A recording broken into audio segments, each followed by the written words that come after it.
내가 여호와를 항상 송축하며 내 입술로 항상 주를 찬양하리이다. 내 영혼이 여호와를 자랑하리니 공고한 자들이 이를 듣고 기뻐하리로다. 나와 함께 여호와를 광대하시다 하며 함께 그의 이름을 높이세. 아멘.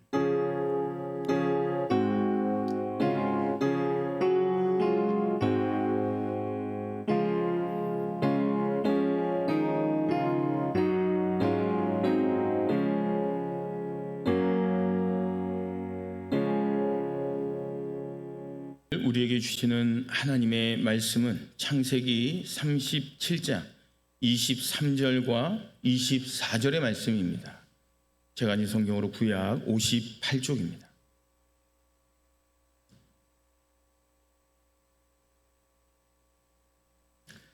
창세기 37장 23절과 24절의 말씀을 봉독해 올리겠습니다. 요셉이 형들에게 이르되 그의 형들이 요셉의 옷 곧 그의 입은 채새 옷을 벗기고 그를 잡아 구덩이에 던지니 그 구덩이는 빈 것이라 그 속에 물이 없었더라. 아멘. 9번째 순서, 하나님 앞에 홀로 서는 법, 고통이라는 주제로 함께 은혜를 받도록 하겠습니다. 혹시 여러분 스웨덴 출신 레나 마리아를 알고 있습니까? 오래전에 우리나라에도 이제 방문한 적이 있는데요. 이 레나 마리아, 이 여인은 태어날 때부터 두 발이 없었고요, 두 손이 없었습니다. 또 한쪽 다리는 이제 좀 짧게, 서로가 한쪽 다리는 짧게 태어난 거죠. 그러니까 부모가 심각한 고민에 빠질까봐 이제 의사가 태어난 이 아기를 보면서 이 부모에게 권면을 합니다. 혹시 당신의 자녀를 키울 자신이 없으면 이 아이를 입양하시는 게 어떻겠습니까? 근데 그 어머니는요, 신실한 크리스천이었습니다. 그래서 이렇게 이야기를 합니다. 하나님께서 우리 가정에 주신 선물입니다. 이 자녀를 우리가 한번 잘 키워보겠습니다. 그래서 이 아이에게 수영을 가르쳤고요, 또 이제 성장하면서 운전까지 가르쳤습니다. 레나 마리아는 굉장히 긍정적인 사람으로 성장을 이루어 갑니다. 그리고 나중에 전 세계 장애인 선수권 대회 수영 대회에서 이 레나 마리아 선수가 4번이나 금메달을 차지하게 됩니다. 자, 그런데 이 레나 마리아가 우리나라에 와서 KBS 홀에서 공연했을 때 이제 찬양도 굉장히 잘하거든요. 기자들이 이 레나 마리아에게 물어보는 거예요. 당신이 이렇게 굳건하게 설 수 있었던 비결은 과연 무엇입니까? 이렇게 물어보니까 이 레나 마리아가 이렇게 대답을 합니다. 한번 들어보세요. 내가 장애라는 구덩이에 빠졌을 때 그 장애라는 구덩이가 나를 강하게 만들어 주었습니다. 만약 내가 이 장애라는 구덩이에 빠지지 않았더라면 저는 영향력 있는 사람으로, 다른 사람에게 감동을 주는 사람으로 살아가지 못했을 것입니다. 이렇게 대답을 합니다. 여러분, 우리가 구덩이에 빠진다고 해서 다 죽는 법은 아닙니다. 그 안에 우리가 포기할 뿐이지 그곳에서 죽으라고 하나님께서 우리에게 허락하신 구덩이가 아니라는 거예요. 우리는 일생을 살아가면서 예기치 못한 구덩이라는, 그 고통이라는 그 구덩이를 자주 만나게 됩니다. 이런 고통이라는 그 구덩이를 원하는 사람이 어디 있겠습니까? 내가 원하던 내가 원하지 않던 그 구덩이는 우리에게 항상 다가오는 법이라는 거예요. 그러나 같은 구덩이일지라도 우리에게 나타나는 결과와 반응은 전혀 다릅니다. 레나 마리아처럼 세상에 수많은 사람들이 장애자라는 구덩이에 빠져 있습니다. 그런데요, 어떤 사람은 그 구덩이에서 하나님을 만나고 또 하나님을 찬양하고 예배의 자로 나아가는 사람이 있는가 하면, 어떤 사람은 자기 인생을 자포자기하는 그런 길로 걸어가는 사람들이 있다는 거예요. 전혀 다른 결과, 전혀 다른 반응이 나올 수 있다는 말입니다. 자, 오늘 말씀에 보면 한 소년이 구덩이에 빠지고 맙니다. 이 소년의 이름이 뭐예요? 요셉입니다. 우리가 잘 아는 요셉이 누구입니까? 야곱의 11번째 아들입니다. 여러분, 야곱에게는 4명의 아내가 있었어요. 4명의 아내 가운데 야곱이 가장 사랑했던 아내가 누구예요? 라헬입니다. 근데 본인이 가장 사랑했던 그 라헬이 그 낳았던 아들, 첫째가 요셉이었고 둘째가 베냐민이었습니다. 그런데 사랑하는 그 아내 라헬이 베냐민을 낳다가 죽은 거예요. 이러니 아버지 마음이 어떻겠습니까? 생태 같은 두 아들의 엄마가 사라진 것 아닙니까? 그래서 특별히 첫째 요셉에게 마음이 갔습니다. 요셉에게 늘 치근한 마음이 있었다는 거예요. 그래서 요셉을 위해서 항상 채색 옷을 입혀서 키웠습니다. 요셉은요, 아버지 야곱에게 특별한 은총과 사랑을 받으며 자란 귀한 존재였다는 겁니다. 자, 그런데 그 위에 형들이 엄청 많을 거 아닙니까? 형들의 눈에는 어땠을까요? 요셉이 눈에 가시였습니다. 특별한 사랑을 받고 있으니까 이걸 어떻게 형들이 견딜 수 있었겠습니까? 계속 시기하고 질투하게 된 거예요. 자, 그런데 오늘 성경의 앞부분에 보면 요셉이 그런 상황 속에서 결정적인 사건을 일으키게 돼요. 그 사건은 무엇이냐? 바로 꿈 이야기입니다. 요셉이 꿈을 꾸면서 형들에게 꿈 이야기를 하는 겁니다. 내가 벤 곡식단에 아버지가 벤 곡식단, 어머니가 벤 곡식단, 형들이 벤 곡식단이 벌떡 일어서더이다. 그리고 내 단을 향해서, 내가 벤 그 곡식단을 향해서 절을 하더이다. 요셉이 이 꿈 이야기를 형들 앞에서 한 거예요. 분위기가 어땠을까요? 썰렁했겠죠. 자, 근데 이 한 번이면 한 번으로 끝냈으면 좋았으련만 그 다음에 두 번째 꿈을 꿉니다. 그리고 다 모아놓고 또 이야기를 하는 거예요. 해와 달과 별들, 11별들이 내 별을 향해서 절하더이다. 이제 형들의 뚜껑이 확 열린 겁니다. 그 후에 형들은요, 이 동생을 미워하고 저주하게 되었다는 거예요. 그런데 하루는 이 형들이요, 세겜 땅에 양들을 치러 여행을 떠납니다. 며칠 동안 이제 돌아오지 않는 거죠. 아버지가 요셉에게 심부름을 시킵니다. 요셉아, 저 세겜 땅에 가면 형들이 양을 치고 있을 것이다. 그 형들의 형편이 어떤지 참으로 궁금하다. 네가 가서 형들의 형편을 알아보고 나에게 알려다오 라고 이야기를 합니다. 그래서 요셉은요, 순종하는 사람이었습니다. 아버지, 제가 잘 다녀오겠습니다. 다녀와서 아버지에게 잘 말씀드려보겠습니다. 그래서 이제 옷을 갖춰 입겠죠. 복장을 이제 갖춰 입을 거 아닙니다. 자, 그러면 요셉이 어떤 옷을 입었을까요? 성경에 나오진 않아요. 평소에 입었던, 늘 항상 입었던 그 채색 옷을 입었을 거예요. 제일 이쁘고 가장 귀한 좋은 옷을, 그 채색 옷을 또 입고 형들을 찾아간 겁니다. 근데요, 찾아가보니까, 세겜 땅에 가보니까 형들은 벌써 양을 다 치고 도단성으로 옮긴 겁니다. 요셉은 그냥 돌아올 만도 한데 아버지에게 약속한 게 있으니까 저 멀리 있는 그 도단까지 형들을 찾아갑니다. 드디어 요셉이 저 멀리서 형들을 발견합니다. 반가운 손짓을 막 했겠죠. 그리고 아마도 요셉은 달려갔을 거예요. 그런데 오늘 성경을 보니까 형들이 뭐라고 이야기합니까? 저기 꿈꾸는 자가 오더라. 우리가 저 아이를 죽여서 구덩이에 던지자라고 모의를 했다는 거예요. 이게 이제 오늘 본문의 앞절에 있는 내용의 말씀입니다. 드디어 요셉이 도착했습니다. 어떻게 합니까? 도착하자마자 결박을 해요. 그리고 죽이려고 했습니다. 근데 첫째 아들 장자 르우벤이 등장합니다. 갑자기 나서는 거예요. 우리 손에 피를 묻히지 말자. 이 아이를 구덩이에 그냥 산채로 집어넣자. 그래서 구덩이에 던져버립니다.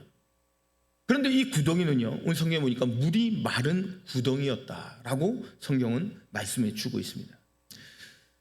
사랑하는 성도 여러분, 한번 생각을 해보십시다. 17살 된 그 요셉이 구덩이에 던져져서 죽을 만큼 못된 사람이고 악한 사람이었습니까? 자, 꿈도 마찬가지입니다. 꿈을 꾼 이 요셉이 혼자 스스로 꾸고 싶어서 꾼 꿈입니까? 아니잖아요. 하나님께서 요셉의 미래를 알려주시려고 하나님이 주신 꿈이었어요. 요셉이 사랑받고 싶어서 그 욕심을 내서 사랑을 받은 겁니까? 그것도 아니거든요. 어머니가 자기 동생을 낳다가 생명을 잃어버리니까 아버지가 자기를 편애할 수밖에 없었던 겁니다. 요셉은요, 그래도 성실한 사람이었어요. 세겜 땅을 거쳐서 도단까지 형들을 찾아간 겁니다. 인간적으로 보면요, 성실하고 충실한 사람입니다. 그런데 한 가지 요셉에게는 약점이 있었어요. 형들이 잘못했을 때 형들의 문제를 아버지에게 계속 고자질을 했다는 거예요. 사실 원래 막내들은 그렇지 않습니까? 막내들의 속성이 그렇다는 거예요. 어찌 보면 지금까지 요셉은요, 너무나도 편하게 살았어요. 재미있게 살았고 특별한 사랑과 은총을 받으며 남들이 부러워하는 그 채색 옷을 입고 자랑하며 살았던 거예요. 그러나 지금은 구덩이에 던져져 있는 상황입니다. 우리가 일생을 살아가다 보면 요셉과도 같은 구덩이에 던져질 때가 있습니다. 그때 사람들은 어떤 반응을 보일까요? 그 구덩이는요, 빠진 사람들은 두 가지 종류의 반응을 보인다 그래요. 첫째는 내 탓을 합니다. 내 탓을 말해요. 그때 형들의 잘못을 아버지에게 고자질하지 말걸. 그때 형들에게 꿈 이야기를 할 때 형들이 기분 나쁘게 받아들이지 않게 말을 할걸 하면서 자기 잘못을 자책하는 경우가 있다는 거예요. 아무리 자기 잘못을 자책해도 구덩이의 현실은 여전히 구덩이입니다. 또 어떤 사람은요, 남의 탓을 말합니다. 형들이 어떻게 동생을 죽일 수 있냐고, 어떻게 인간적으로 그럴 수 있냐고 고래고래 소리를 지르면서 비난하고 정죄하고 비방하는 사람들이 있다는 거예요. 여러분, 그래도요, 구덩이는 구덩이입니다. 아무리 내 탓을 해도, 아무리 남의 탓을 해도 그런다고 구덩이 속에서 빠져나오는 것이 아니라는 거예요. 사람들이 구덩이에 빠졌을 때 몇 가지 오해를 합니다. 이 구덩이는 사람이 살 수 없는 곳이다 라고 오해를 해요. 이거 오해입니다. 구덩이 속에 던져져도 사람은 살아갑니다. 많은 사람들이 구덩이에 던져지면 다 죽는 줄 알아요. 그런데 그렇지 않습니다. 대부분 다 살아납니다. 하나님께서 우리에게 고통의 구덩이를 허락하실 때는 죽으라고 허락하신 것이 아니라는 거예요. 너 거기서 망하라고 주신 구덩이가 아니라는 겁니다. 구덩이는 단지 내가 원하는 방식을 못하는 장소가 구덩이입니다. 한번 생각해 보세요.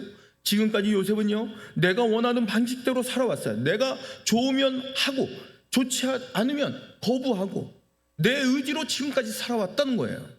그런데 이 구덩이에 딱 던져지는 순간 어떻습니까? 지금까지 내가 살아왔던 모든 삶의 방식이 이제는 통하지 않는 겁니다. 그곳에서는 그렇게 살아갈 수 없는 거예요. 전혀 다른 방식으로 살아가야지만 견딜 수 있는 것이 바로 구덩이입니다. 그런 상황에 처해 있는 거예요. 하나님께서 오늘 요셉에게 구덩이를 허락하셔서 너는 너의 방식대로 사는 법을 이제 버리고 하나님의 방식으로 사는 법을 배우라 라고 말씀하고 있습니다. 여러분, 요셉이 구덩이 속에서 배웠던 하나님의 방식이 무엇일까요? 첫 번째 방식은요, 하나님을 신뢰하는 법을 배웠습니다. 한번 따라해 볼까요? 하나님을 신뢰하는 법을 배웠다. 요셉은 형들에게 배신을 당했습니다. 지금 아버지는요, 내 곁에 없어요. 늘 나를 아끼고 사랑하는 그 아버지가 없어요. 도와줄 수 있는 사람이 아무도 없고 어머니는 돌아가셨습니다. 지금 오직 그의 눈에 비치는 것은 깜깜한 절벽, 사방의 벽, 또 한 가지는요, 위로 뚫려 있는 우물 속에서 바라보는 하늘이었습니다. 무엇이 요셉에게 소망이 될까요? 깜깜한 벽일까요? 그건 소망이 될 수 없습니다. 요셉의 눈에는 그 깊은 우물 속에서 오직 바라볼 수 있는 건 그 우물 속에서 위로부터 비치는 하늘만 보이는 겁니다. 그때 요셉이 무엇을 생각했을까요? 요셉은 한 가지 생각나는 게 있었다는 거예요. 아버지 야곱의 기도입니다. 아버지 야곱이 요셉을 위해서 기도할 때 이렇게 기도하지 않았을까요? 아브라함의 하나님, 이삭의 하나님, 나의 하나님, 이스라엘의 하나님, 요셉에게 축복하여 주옵소서. 아버지는 내 곁에 없지만 아버지가 늘 기도하고 고백했던 그 찾았던 여호와의 이름, 야훼의 이름, 그 우물 구덩이에서 요셉이 기억을 합니다. 아버지는 나를 도울 수 없지만 아버지가 고백했던 하나님께서 나를 이 자리에 도와주실 것이다. 이 고백을 하늘을 바라보면서 요셉이 배웠던 겁니다. 요셉은 유일하게 남아있는 그 하나님을 붙드는 법, 신뢰하는 법을 배웠습니다. 저는 하나님을 신뢰하는 법 하면 떠오르는 두 가지 의미가 있습니다. 첫 번째는 투명 방패입니다. 하나님은 우리에게 방패 되신다 늘 말씀하셨습니다. 그런데 하나님의 방패는요, 투명 방패. 왜 그럴까요? 여러분 앞에 세상의 공격과 화살이 날아오는데, 이상한 것은 하나님의 방패를 들이대면 이 방패를 통해서 세상이 다 보이는 거예요. 화살이 보이고 공격이 날아오는 게 다 보입니다. 그런데 무섭다고 해서 이 방패를 내버리면 어떻게 되는 거예요? 우리는 죽고 마는 겁니다. 비록 눈에 보이지만, 화살이 날아오는 것이 겁나지만 끝까지 방패를 부여잡고 하나님을 신뢰하고 하나님의 말씀을 의지하면 우리 앞에 날아오는 그 화살들이 우수수 떨어질 줄로 믿습니다. 또 한 가지 제가 떠오르는 이미지는요, 번지 점프입니다. 여러분, 번지 점프 아시죠? 번지 점프는요, 남태평양 원주민들이 성인식을 할 때 썼던 방식이랍니다. 절벽에서 성인식을 치르기 위해서 뛰어내리게 했다는 거예요. 발목에 번지라고 하는 식물 넝쿨을 매달아서 뛰어내리게 했다고 합니다. 혹시 번지 점프 하신 분 계십니까? 저는 개인적으로 해보진 못했는데 어찌 보면 돈 내고 죽는 것 같지 않습니까? 그런데 번지 점프에 올라서면요, 과연 다 뛰어내릴까요? 돈을 냈어요. 그리고 이제 장비를 다 갖췄어요. 그 앞에 딱 섰어요. 그럼 100% 다 뛸까요? 번지 점프 하는 사람이 이야기를 하는데 10명 중에 3명이 포기한답니다. 그러니까 30%가 포기한대요. 왜? 너무 겁이 나서. 그리고 주저앉기도 하고 등을 뒤로 돌린답니다. 뒷걸음질 치고. 못 뛴다는 거예요. 그런데요, 그 30%, 10명 중에 3명이 남자일까요? 여자일까요? 여자요 그러는데요, 정답은요, 그 30%, 100% 다 남자랍니다. 신기하지 않아요? 여자는요, 못 뛸 것 같으면 올라가질 않는데요, 올라간 여자들은 뒤를 안 돌아보고 뛴답니다. 여자들이 독한 거예요. 대단한 겁니다. 남자보다 훨씬 더 담대한 겁니다. 남자들은 뛰겠다 하고 딱 올라가는데 뒷걸음질 친대요. 그 3명은 막 후들후들 떨면서 이걸 못 놓는다는 거예요. 그래서 결국 포기하고 만돼요. 여자들은 못 뛸 것 같으면 아예 올라가질 않고요. 그런데 심리학자들이요, 이야기를 이제 분석한 거예요. 왜 남자들이 번지 점프대에서 못 뛸까? 뛰어내리지는 못하는 이유가 무엇일까? 이게 심리학으로 이제 조사를 해보니까 남자에게는요, 신뢰감이 여자들보다 덜 하답니다. 그래서 겁이 나서 뛰어내리는 게 아니라는 거예요. 왜 그런지 아세요? 이 줄이 혹시 끊어지진 않을까? 혹시 이 줄이 길게 늘어져서 땅바닥에 내가 처박는 건 아닐까? 이 줄이 오래된 줄은 아닐까? 그래서 막 사고서 끊어지는, 이런 고민하다가 못 뛰어내린다는 겁니다. 그래서 남자에게는 신뢰감이 없다는 거예요. 그래서 이런 거 보면 여자들이 믿음이 좋다는 게 이런 겁니다. 그냥 여자들은 믿고 뛰는 거예요. 남자들은 의심이 한다는 거예요. 여러분, 우리가 이 땅을 살아가면서 구덩이에 던져진다는 것은 이런 의미입니다. 아무나 뛰어내리는 게 아니라는 거예요. 내 발목에 채워져 있는 이 번지라는 이 넝쿨을 믿어야지만 뛰어내릴 수 있는 거예요. 하나님 우리에게 번지 같은 존재입니다. 우리의 구덩이에 던져질 때 우리가 죽는 법이 없다는 거예요. 왜? 우리 발목에 하나님의 번지가 메어져 있기 때문에 그래요. 여러분, 자살과 번지는 한 끗 차이예요. 아시잖아요. 절벽에서 뛰어내리는데 자살은 번지가 없는 거예요. 근데 번지 점프는 거기에 번지라는 넝쿨이 메어져 있으면 그거는 번지 점프인 거예요. 줄이 달려 있으면 번지 점프. 뛰어내릴 때 이제 번지 점프는 어때요? 환호성을 지릅니다. 그리고 독수리 날개 쳐 올라가듯이 내렸다가 다시 쳐 올라갑니다. 사람들이 환호성을 지르죠. 근데 줄이 메어져 있지 않으면 어떻게 해요? 비명을 지르는 거예요. 줄이 메어져 있을 때는요, 사람들이 환호성을 하고 박수를 칩니다. 줄이 없을 때는 어떻게 돼요? 사람들이 고개를 돌려요. 왜요? 자살은 비극이니까. 우리가 이 땅을 살아가면서 구덩이에 던질 때가 있어요. 그것이 자살이 안 되려면 우리 발목에 하나님의 번지가 메어져 있어야 합니다. 내 발목에 하나님의 번지가 메어져 있는 사람은 신뢰감이 있다는 거예요. 그 인생의 구덩이는 죽음의 장소가 아니라 구덩이 안에서 더 강해지고 하나님 앞에 더 연단되어지는 장소가 될 줄로 믿습니다. 스티븐 코비의 아들이 지은 신뢰의 속도라는 책이 있어요. 화면에 보이는 책인데요, 이 책에 보면요, 신뢰하는데 2가지 조건이 필요하다라고 이야기를 해요. 첫째는 그 사람에게 성품이 있어야 한다는 거예요. 자, 예를 들면 의자를 높이 쌓아놓고요, 그 위에 올라가서 뒤로 넘어지는 거예요. 근데 뒤에 넘어질 때 뒤에서 사람들이 받쳐주는 겁니다. 근데 그 의자 위로 올라가서 넘어질 때 누가 넘어질 수 있을까요? 뒤에서 나를 받아주는 사람이 있다는 그 믿음이라는 성품이 있을 때 그 사람이 뒤로 넘어질 수 있는 거예요. 근데 만약에 이랬다고 합시다. 뒤에 있는 사람이 날 놓을지도 몰라. 뒤에 있는 사람이 실수할지도 몰라. 뒤에 있는 사람이 나를 미워해서, 나를 싫어해서 이거를 놓칠지도 몰라.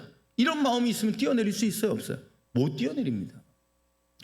그런 성품이 준비 안 되면 신뢰가 없다는 거예요. 자, 두 번째로 필요한 신뢰 조건은요, 그 사람에게 역량이 있어야 합니다. 자, 제가 뒤로 넘어지는데 만약 나를 받쳐주는 사람들이 유치원생들이라면 제가 뒤로 넘어질 수 있을까요, 없을까요? 안 넘어지죠. 뒤로 넘어질 수 없습니다. 왜? 그 아이들이 나를 받쳐줄 수 있는 역량이 없기 때문에. 그렇잖아요. 제가 한 가지 또 질문해 보겠습니다. 여러분은 저를 담임 목사로서 신뢰하시죠? 대답이 별로 없으시네요. 세 분 대답하시네. 제가 회개를 해야겠네요. 저를 신뢰하기 때문에 제가 여러분들에게 전화를 드려서 집사님 기도받으러 오세요. 그러면 어떻게 할까요? 대부분 다 오실 거예요. 신뢰하니까. 근데 만약에 맹장이 걸려서 수술해야 되는 분한테 전화를 해서 집사님 저한테 수술 받으러 오세요. 그럼 그분이 올까요, 안 올까요? 안 오죠. 왜? 저는 신뢰를 하지만 수술할 수 있는 역량이 없잖아요. 올 이유가 없다는 거죠. 사랑하는 성도 여러분, 하나님은 우리에게 두 가지를 요구합니다. 우리 하나님은 믿을 만한 분입니다. 하나님에게 우리 인생을 맡길 만한 분이라는 거예요. 하나님의 줄은요, 절대 끊어지는 법이 없어요. 하나님의 줄은 줄은 삭지도 않습니다. 그런데 중요한 것은요, 하나님은 우리를 받아줄 수 있는 충분한 역량이 있으신 분이라는 겁니다. 여러분, 이 두 가지 조건을 갖추고 뒤로 넘어질 때 구덩이가 아니라, 이 구덩이는 승리할 수 있는 것, 환호할 수 있는 것, 내 인생의 변화를 가져올 수 있는 하나님의 장소가 될 줄로 믿습니다. 또한 요셉은 이 구덩이 속에서 어떠한 하나님의 방식을 배웠을까요? 하나님 앞에 서는 법을 배웠습니다. 오늘 성경에 보니까요, 형들이 구덩이 속에 요셉을 집어던질 때 한 가지 했던 게 있어요. 그게 뭐였을까요? 요셉이 입고 있던 그 채색 옷을 다 벗겨버립니다. 미웠겠죠. 꼴 보기 싫었겠죠. 아니면 그 채색 옷, 내가 한 번도 입어보진 그 채색 옷 나도 한번 입어봤으면 하는 마음이 있었겠죠. 그 채색 옷을 벗긴 후에 이 요셉을 구덩이에 던져버려요. 여러분, 요셉이 지금까지 살아왔던 모든 삶의 의미는 뭐였을까요? 저는 이 말씀 묵상하면서 키포인트는 채색 옷입니다. 여러분, 형들보다 내가 더 사랑받았나, 형들보다 내가 더 사랑받고 또 형들 앞에서 내가 으스대며 내가 내 자신을 자랑하고 했던 게 뭐예요? 이 채색 옷이었어요. 이 자랑할 수 있었던 것은 요셉의 인격이 아니었습니다. 요셉이 형들보다 인격이 더 성숙했나요? 아니거든요. 더 존경받을 만했나요? 그것도 아니에요. 요셉이 그동안 가지고 있었던 단 한 가지는 채색 옷이었습니다.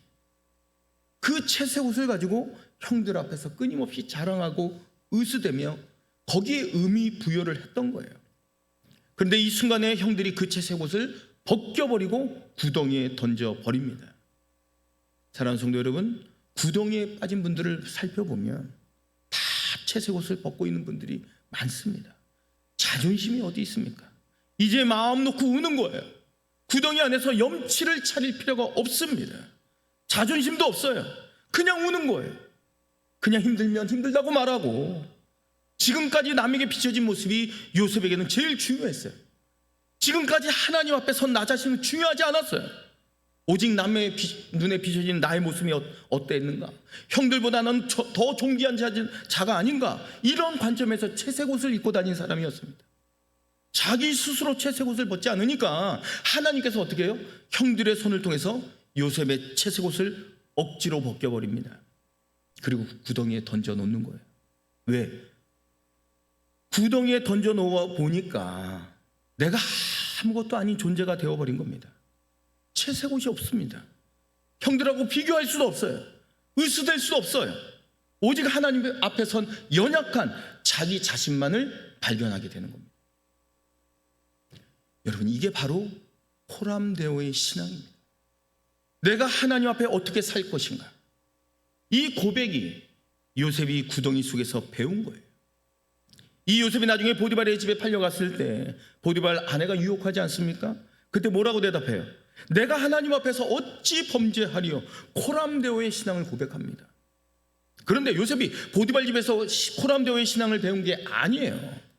호람데오, 하나님 앞에서. 이 신앙을 어디서 배웠습니까? 이 구덩이 속에서 배운 거예요. 채색옷이 다 벗겨지고 하나님 앞에서 그냥 벌겨벗긴 그 모습으로 선 그 자신의 존재를 가지고 하나님 앞에 선 그 모습을 깨닫고 배웠다는 겁니다. 우리는 과연 하나님 앞에서 어떤 존재인가를 고백하라는 말입니다. 우리가 구덩이 속에 던졌을 때 내가 하나님 앞에 어떤 존재인가를 배워야 한다는 겁니다. 또한 요셉이 구덩이 속에서 하나님께 잡히는 법을 배웠습니다. 따라해 볼까요? 구덩이 속에서 하나님께 잡히는 법을 배웠다. 요셉이 구덩이에 던져졌는데 그냥 놔두면 요셉은 죽을 거예요. 그때 누가 등장합니까? 형들 가운데 유다가 등장합니다. 그리고 형이 말을 해요. 이 동생 요셉을 구덩이 속에서 그냥 놔두지 말고 우리가 이 동생을 팔아먹자. 그럼 돈이 생기고 동생도 없어지고 얼마나 좋으냐. 유다가 등장해요. 그럼 누가 동생을 건져냈을까요? 그 말을 했던 유다가 손을 내밀었고 동생을 꺼냈을 거예요. 유다가 제안했으니까. 보세요. 동생 요셉은 유다의 손에 잡혔을 때 그 구덩이에서 끄집어내집니다. 여러분, 유다가 누구예요? 예수님의 조상입니다. 참 성경을 보면요, 어쩌면 이렇게 세밀하게 철두철미하게 성경이 다 기록해 놓았는지, 우리가 이 땅을 살아가면서 예수 그리스도에게 붙잡힐 때 저와 여러분은 살 줄로 믿습니다. 잡혀야만 산다는 거예요. 만약에 요셉이 거절했더라면, 싫다고, 나 형 손 안 잡겠다고 거절했다면, 도망 다녔다면 그냥 그 구덩이에서 죽는 거예요. 그러나 믿음을 가지고 요셉이 유다에게 잡혔을 때 요셉은 그 구덩이에서 건져졌다는 겁니다. 여러분, 혹시 방공호 속의 개구리 이야기 아십니까? 방공호라고 이렇게 움푹 파인 데가 있지 않습니까? 그 개구리가 이제 들어가지 않습니까? 여름철 되면 이제 개구리가 막 점프하다가 그 방공호에 빠져요.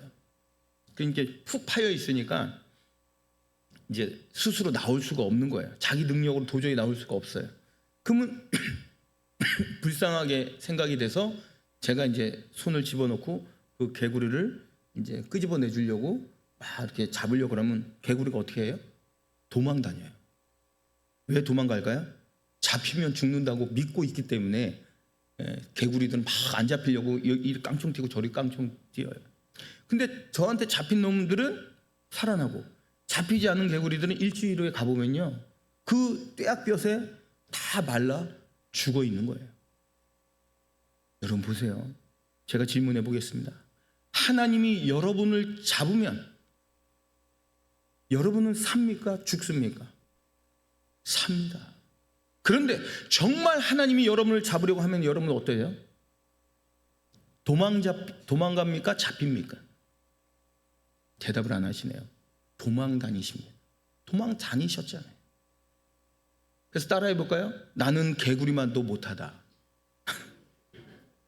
보세요. 개구리는 죽는다고 생각하니까 도망 다닌 거예요. 근데 우린 잡히면 산다는 걸 알면서도 도망 다니고 있는 거 아닙니까? 우리가 잡히면 산다는 걸 알아요. 하나님께 잡힐 때, 말씀에 잡힐 때, 또 복음에 잡힐 때, 성령의 영에게 잡힐 때 저와 여러분은 살아날 줄로 믿습니다. 요셉은 유다의 손에 잡혔을 때 구덩이에서 끄집어내졌습니다. 구덩이에 처한다고 해서 다 죽으라는 법이 없다는 거예요. 죽으라고 하나님께서 그 장소에 보낸 게 아닙니다.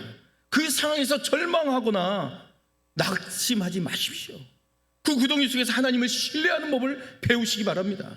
내 발목에 하나님의 번지가 메어져 있다는 그 믿음을 가지시기 바랍니다. 우리가 구덩이에 던져진 것은 자살이 아닙니다. 전적인 하나님의 신뢰입니다. 하나님의 섭리입니다. 그 안에 우리의 채색옷이 다 벗겨지고 하나님 앞에 나 혼자 서 있다는 이 신앙을 배우시기 바랍니다. 그리고 하나님께 잡히는 법을 배우십시오. 그리할 때 그 구덩이는 여러분의 인생 가운데 가장 필요한 장소, 일생일대의 변화된 장소가 될 줄로 믿습니다. 요셉의 일생을 보면요, 인생의 터닝 포인트가 있었어요. 결정적인 순간이 나오는데 거기는 왕궁이 아니었습니다. 거기는 감옥이 아니었고 보디발의 집도 아니었습니다. 인생의 터닝 포인트는 바로 구덩이였습니다. 구덩이에서 하나님을 전적으로 신뢰했어요. 하나님 앞에 신앙을 배웠고 하나님 앞에 붙잡혀 산다는 것을 알았습니다. 그것은 더 이상 구덩이가 아니고 하나님 약속의 장소, 축복의 장소, 하나님의 은혜가 장소가 된 줄로 믿습니다. 요셉에게 만약 그 구덩이가 없었더라면 요셉은 더 이상 요셉 되지 못했을 겁니다. 요셉이 나중에 총리가 돼서 인생의 이제 성공자로서 자서전을, 정기를 만약에 썼다면 아마 이렇게 썼을 것 같아요. 내 일생의 그 구덩이는 반드시 필요한 곳이었다. 나는 그곳에서 하나님을 만났고 하나님을 신뢰하게 되었으며 나는 그곳에서 옷을 다 벗어버리고 하나님 앞에 서게 되었으며 하나님께 붙잡히는 법을 배우게 되었다. 이 고백이 요셉을 통해서 나왔을 겁니다. 이제 말씀을 마무리합니다. 지금 힘든 구덩이일지라도 안심하십시오. 하나님의 섭리 안에 있는 한 부분일 뿐입니다. 여러분의 인생은 여기서 끝나는 인생이 아닙니다. 그 다음 하나님의 절묘한 타이밍에 하나님의 사람을 등장시켜 주실 줄로 믿으시기 바랍니다. 하나님의 손길이 있을 것이며 그 손길을 통하여 하나님께서 원하시는 삶의 여정으로 여러분을 반드시 인도해 주실 것입니다. 그 믿음을 가지고 끝까지 이겨내시고 승리의 삶을 이루며 누리며 살아가시기 바랍니다. 이 시간 주신 말씀 부여잡고 기도합니다.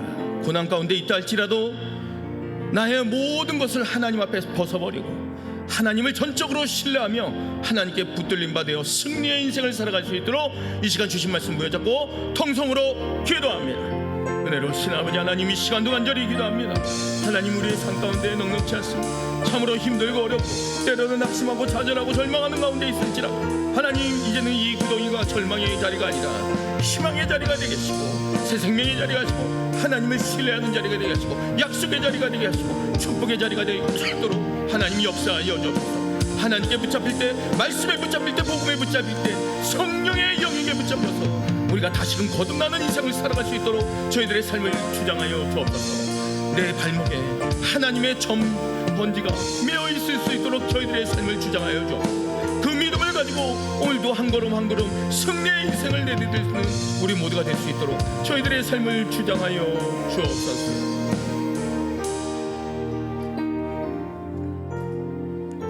은혜로우신 아버지 하나님, 우리가 이 땅을 살아가면서 구덩이에 던져질 때가 있었습니다. 그것은 죽으라고 던진 곳이 아닙니다.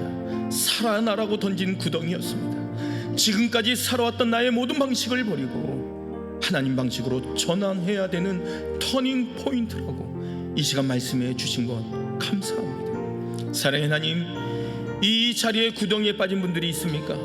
가장 먼저 하나님을 신뢰하는 법을 배우게 하여 주옵소서. 우리가 지금까지 입었던 모든 허황된 채색옷을 다 벗어버리게 하시고 하나님 앞에 홀로 서는 법을 배우게 하시고 그러므로 말미암아 하나님께 잡히는 법을 배우게 하여 주옵소서. 그리할 때 레나 마리아처럼 하나님께 쓰임받아 강한 여인이 되어 선한 영향력을 끼치는 사람이 되었듯이 우리 또한 하나의 요셉 같은 사람들이 되게 하여 주옵소서. 거룩하신 예수 그리스도의 이름 받들어 간절히 기도드리옵나이다. 아멘. 왜 나만 겪는 고난이냐고, 왜 나만 겪는 고난이냐고 불평하지 마세요. 고난의 뒤편에 있는 주님이 주실 축복 미리 감사하세요. 왜 이런 슬픔 찾아왔는지, 왜 이런 슬픔 찾아왔는지 원망하지 마세요. 당신의 잃은 것보다 주님께 받은 은혜 더 많음에 감사하세요. 너무 견디기 너무 견디기 힘든 지금 이 순간에도 주님이 일하고 계시잖아요. 남들은 지쳐 앉아 있을지라도 당신만은 일어서세요. 힘을 내세요. 힘을 내세요. 힘을 내세요. 주님이 손잡고 계시잖아요. 주님이 나와 함께함을 믿는다면 어떤 역경도 이길 수 있잖아. 힘을 내세요. 힘을 내세요. 힘을 내세요. 주님이 손잡고 계시잖아요. 주님이 나와 함께함을 믿는다면 어떤 고난도 견딜 수 있잖아요.